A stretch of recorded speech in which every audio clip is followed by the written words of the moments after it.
Hey blossoms, and welcome back to my channel. If you are a returning subscriber, welcome back to another video by your girl. And if you're just passing by, hopefully you like what you see, and if you like what you see, subscribe. So today's video, we're going to be doing another relationship 101 video. It's going to be my red flags in friendship. So without further ado, let's jump straight into the video. Y'all know the vibes. It's that 6 times tension. So I jotted down a couple of things and jotted down 10 points, and yeah, let's discuss them.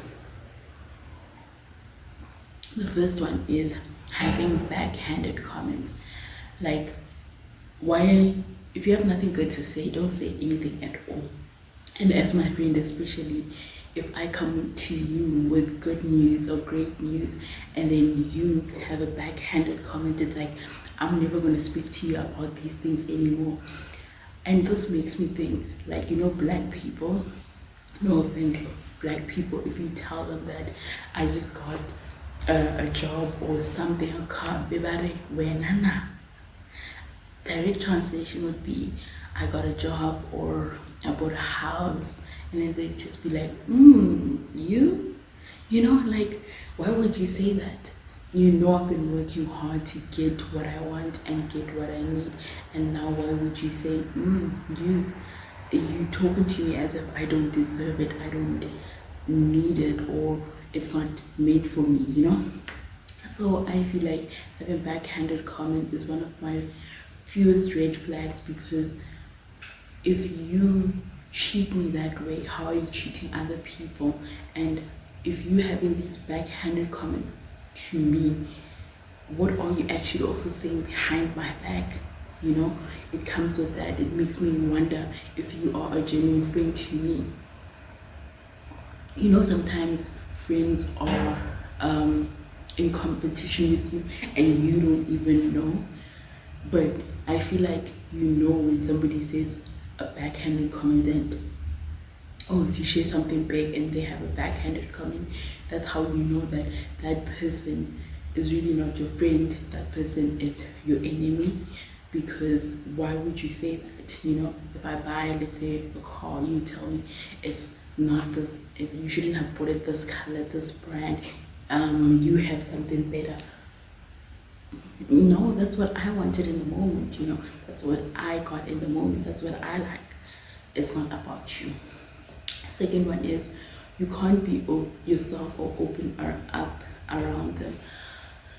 You know, there are categories of friendships. There's those friends that you're close to, that you tell everything, and there's those friends that it's just for vibes. It's just for vibes, like.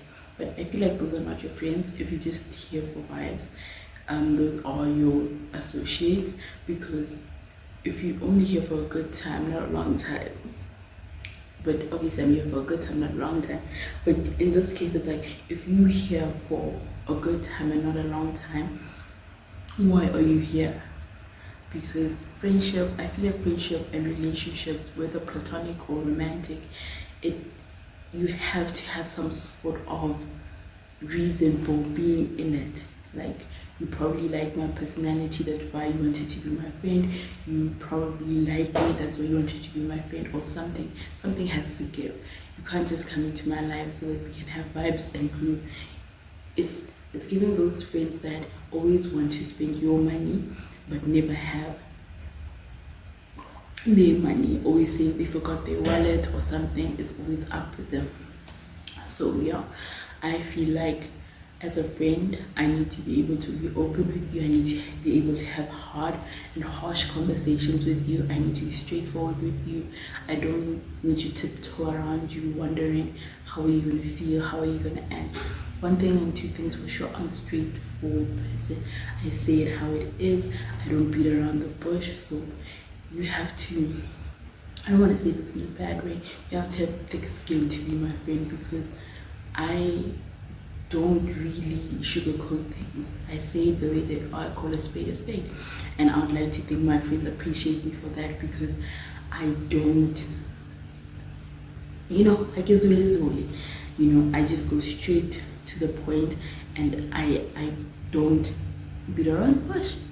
So also, I have to be with you as my friend, and I have to be myself.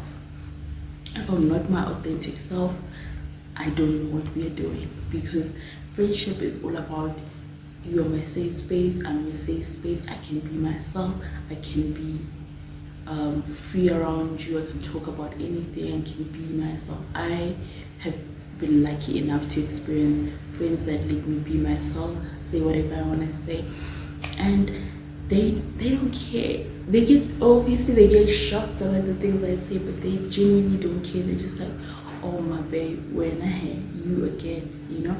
But I can be around my friends and be myself without them judging me, telling me to act a certain way or be a certain way. I can be around them and just be Dipsogwang, the authentic Dipsogwang, you know. Next one is competitive behavior. Your friendships, sometimes you are in competition with each other. Sometimes your friend is in competition with you and you have no cooking clue. No clue whatsoever.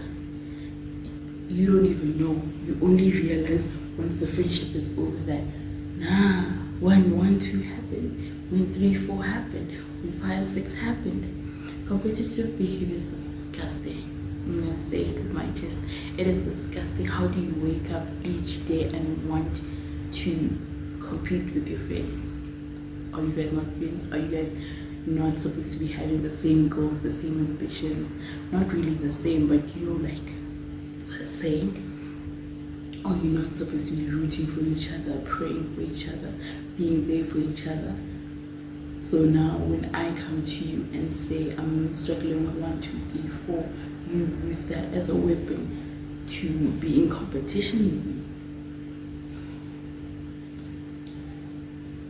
me. You guys are weird, hey? You guys are weird. Like, I feel like the way we move as people in relationships and in friendships is mad business. And I feel like certain people, I don't want to say they deserve it. If you've hurt multiple people and never apologize, you probably deserve it.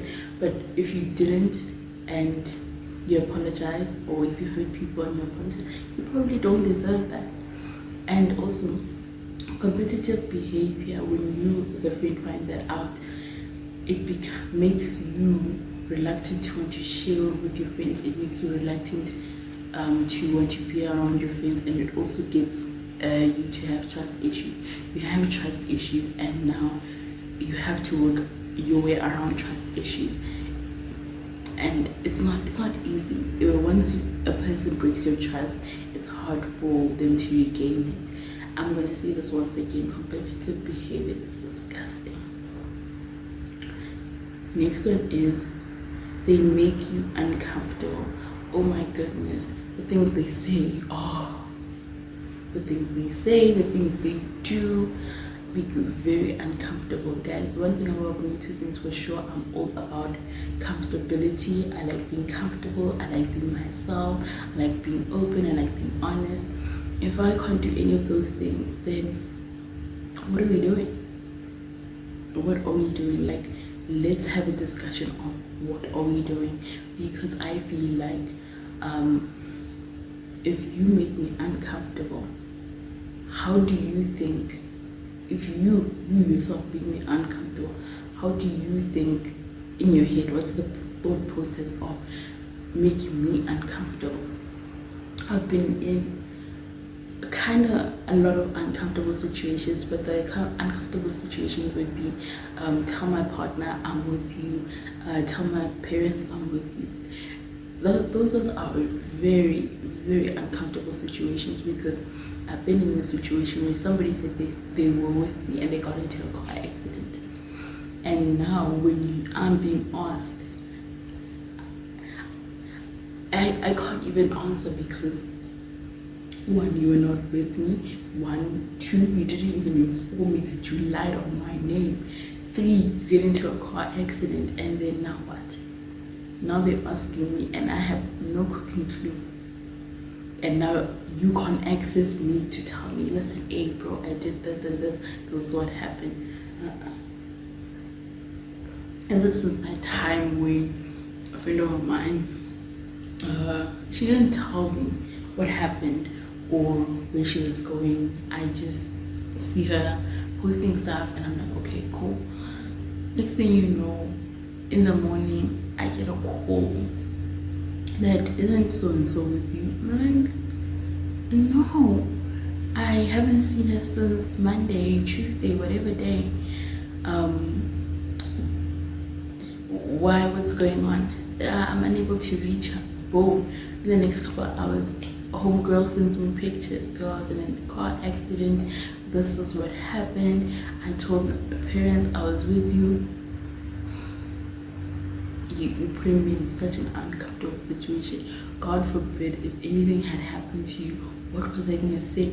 I was gonna be an accomplice in some way because you made me your last contact, but I genuinely wasn't your last contact. So my investigator for the 687, nothing that I know. So yeah, that's the thing. Don't put me in an uncomfortable situation. Even an uncomfortable situation, we could go to a place and then you forcefully make your friends become friends. It's very uncomfortable. I don't mind meeting new people. I'm sorry. I don't mind meeting new people, but I don't want to gel all my friendships together. I'm not in a group. I'm not in the Maroon 5.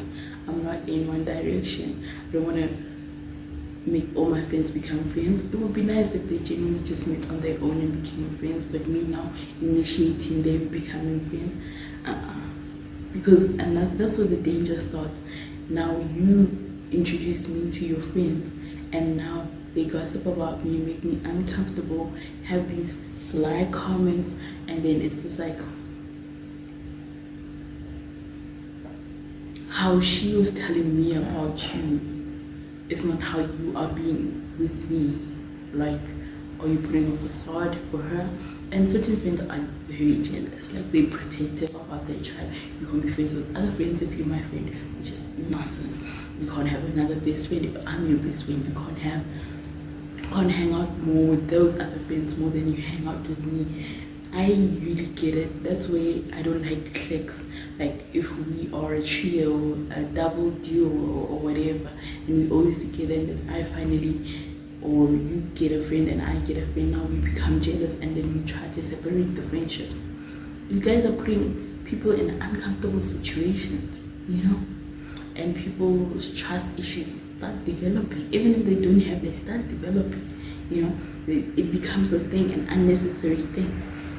Next one is only wanting you to themselves. I can't be your only friend. The same way in a romantic relationship, I need individuality. In friendships, I need individuality. Before I met you, I had other friends.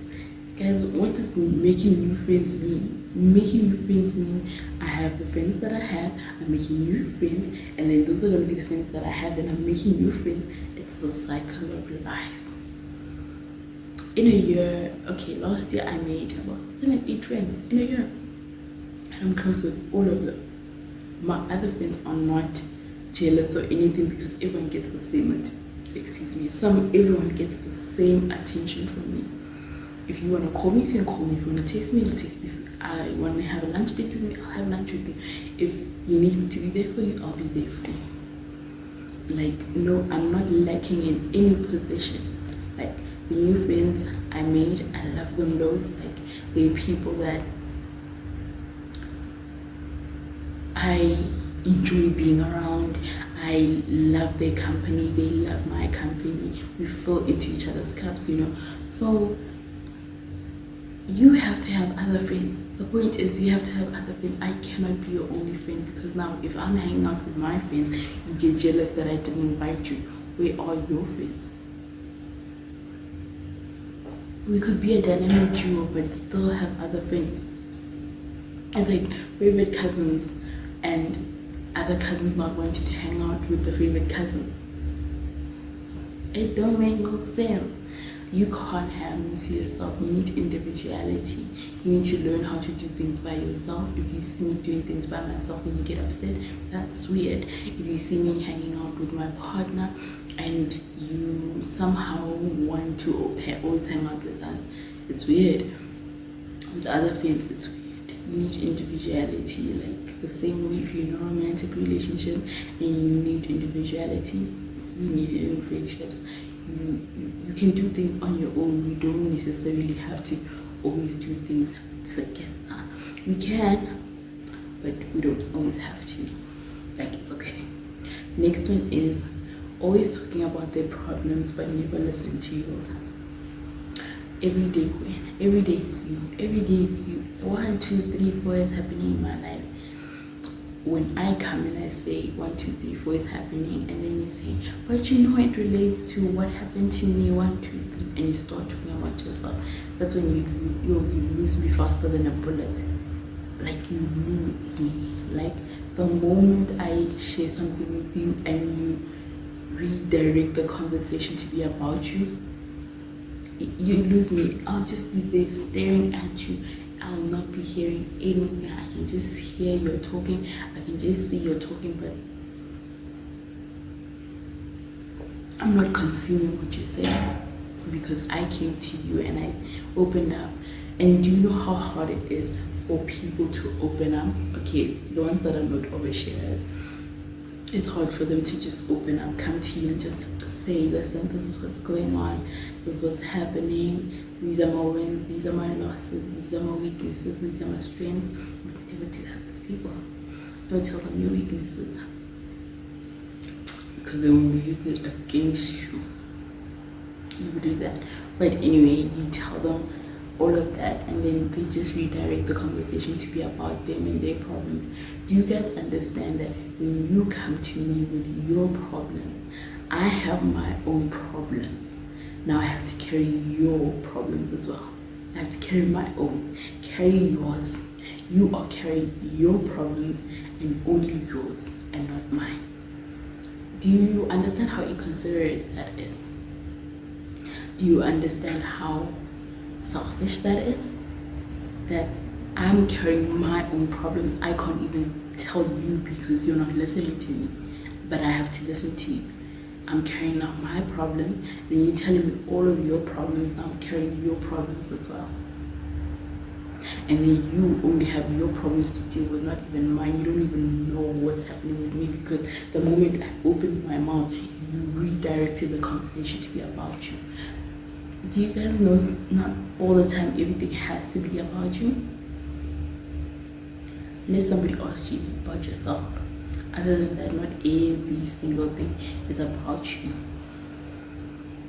People should learn to listen to others, accept others, and accept how and what they are saying. If I tell you I have a problem, listen to my problem, and then give advice or a solution, and in the same way I'll do with you. Lucky for me, I'm blessed, thank God. I will talk to my friends. I'll say, hey, Binjam, this is what's going on. Sharp. We talk it out. Cool. That's it. My friend, the next time she tells me, hey, yo, what's good in the hood? I listen, I give advice, I carry on. I'm not going to say, because me, this and this and this, that and that and that. And also another thing I've noticed is people saying, I can't relate. When we say, for example, I'm going to give a weird example. If now you are having daddy issues and I'm not, and I've never, thank God, and you come and you tell me about your daddy issues and I say I can't relate, kill me, murder me. Because I genuinely don't do that. I don't say that. I don't say I can't relate. And there's so many things people have told me and I don't relate, but I listen. I sit and I listen because what? I'm just that person.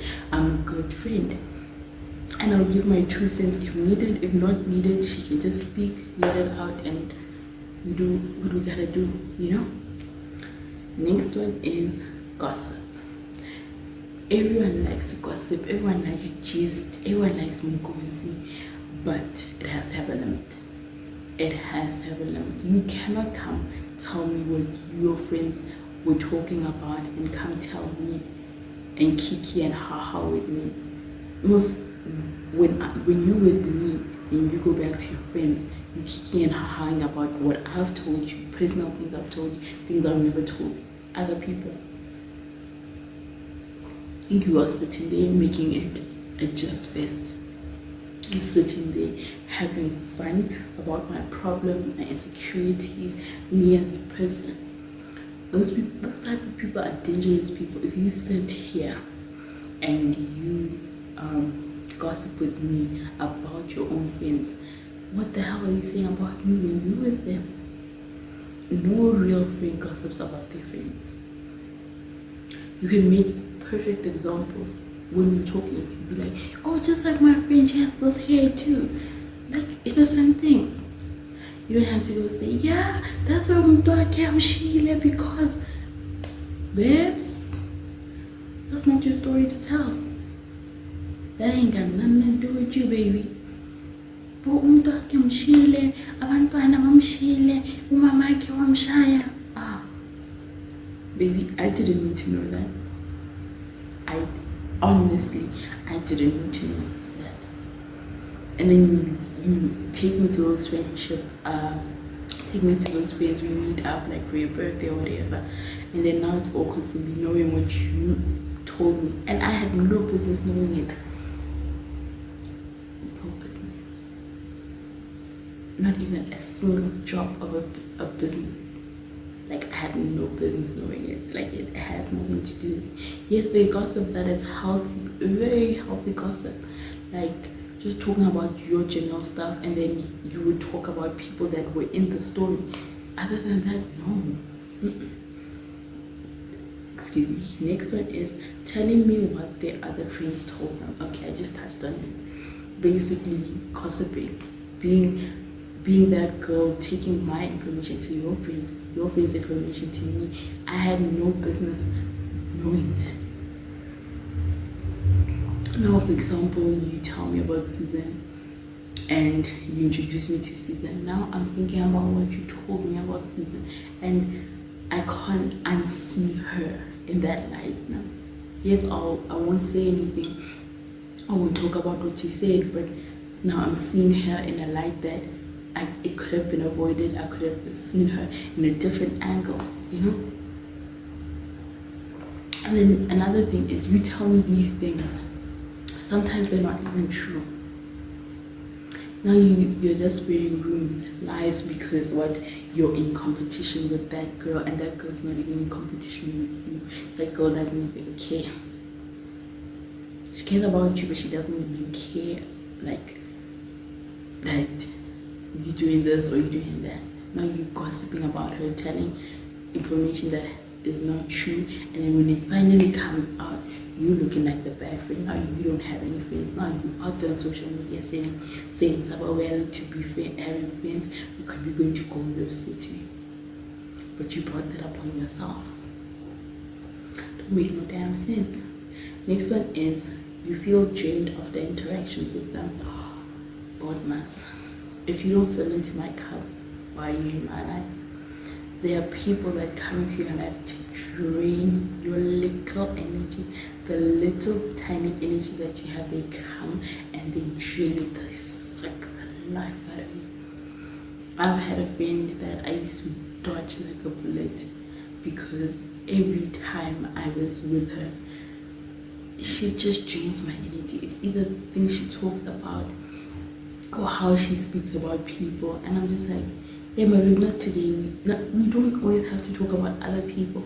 You could just tell me how your day went without involving other people. If people were involved in your day, sharp, fairly cool. You can talk about that. Other than that, no, everyday Gwen. Please no. I had a friend like that. I used to avoid her. Every time I heard she's home, I was like, nah. This was in dress. I was like, nah, I'm not going. And she would be telling cute random stories, but every day you're not listening to my story. Every day it's about you. So I just dodge her. And because if I sit with her and talk to her after the conversation, you know, when you wake up, you're energetic, you're ready for the day and all of that, or even during the day you just have this sudden energy, and when you talk to her there is nothing. All you just want to do is eat and sleep. You don't even want to watch your favorite show, you just want to sleep because of the way you're trained, the way she trained you. And there's certain friends that train you mentally and emotionally. I'm glad I have one of my friends that likes advocating for mental health. She likes talking about mental health because she's been in a situation where her mental health is compromised. So she's a big advocate for mental health. So she likes talking about that. So I like friends like that. Like, we talk about mental health, we talk about financial health, all of that. We uplift each other and not we drain each other. But sometimes I feel like having serious conversations is also draining majority of the time. Guys, sometimes we must have light-hearted conversations. Every time go kirona, EFF. Let's have light-hearted conversations. Guys, I am a very serious and strict person. I have my moments of not being serious, which is majority of the time. But sometimes I want to have a serious conversation. Not every day though. Yes, I've always said I want to have meaningful conversations. I take, you take, but no. Every day it's us. We are serious. When are we laughing? When are we cracking jokes? Last one is the friendship is one-sided. I'm giving and giving. All you're doing is taking and taking until I have nothing to give. Do you know friendships where you've given so much that when you look back at the friendship, you're like, what did they actually do for me? In what way did they impact my life?